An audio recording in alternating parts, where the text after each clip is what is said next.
Hello দুলা ভাই, ও দুলা ভাই, হ্যাঁ মাই ডিয়ার কলিজা শালিকা, বলো। আপনার কাছে আজকে আমি একটা বিচার দিব। কি বিচার সোনা? বিয়াই শুধু আমার সাথে দুষ্টুমি করে, আমাকে শুধু খেপায়। ও আচ্ছা, কোন বিয়াই দুষ্টুমি করে? হ্যাঁ, কেন আপনার ছোট ভাই গেমিং ফরিদ? ও আচ্ছা, তাহলে ফরিদে দুষ্টুমি করে। আচ্ছা, কি দুষ্টুমি করে শুনি? আপনিই জিজ্ঞাসা করেন আপনার ভাইকে। আচ্ছা ঠিক আছে, দাঁড়াও, ওকে আমি গ্রুপে ডাকছি। ওকে দুলা ভাই। হ্যাঁ ভাই বলো। ওই শুনলাম তুই আমার শালিকাকে ডিস্টার্ব করিস। কই ডিস্টার্ব করছে? আমি তো একটু মজা করছি। তোকে দুষ্টুমি করতে বলছি, তুই ওর সাথে কি দুষ্টুমি করছিস? হ্যাঁ, কই ভাই, আমি তো তেমন কোনো দুষ্টুমি করি না, আমি শুধু বট শট ইত্যাদি বলছি। ওই হ্যালো মিস্টার, আমি কি বট? দুলা ভাই আপনিই বলেন তো আমি কি বট? হ্যাঁ, না তুমি তো মোটেও বট না।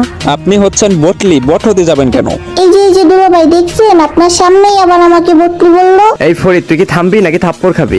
আচ্ছা ভাই ঠিক আছে, সরি আমি স্টপ। না দুলা ভাই, আজকে আপনি ওর একটা বিচার করবেনই। ও আমাকে আরো অনেক কিছু বলে খেপায়। ফরিদ, তুই আর কি বলে রেখে পাস? ভাই উনি তো আমার বিয়ান, আমি একটু মজা করি, উনি তো বুঝে না। আমার সাথে মজা করে। আচ্ছা বিয়ান শুনেন, একটা শর্ত আছে, আর আমি আপনাকে জীবনও খেপাবো না। কি শর্ত?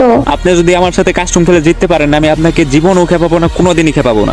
না আমি মানি না, আমি আপনার সাথে খেলবো না। এই যে এখনই ভয় পাইছেন, আমি কি আপনাকে সাদে বটলি বলি? আসলে আপনি একটা বটলি। উফ, আপনি কিন্তু আমার রাগ উঠিয়ে দিতেছেন। আর তাহলে আসেন, যদি আমার সাথে জিততে পারেন, আমি আপনাকে কোনোদিনই বটলি বলবো না।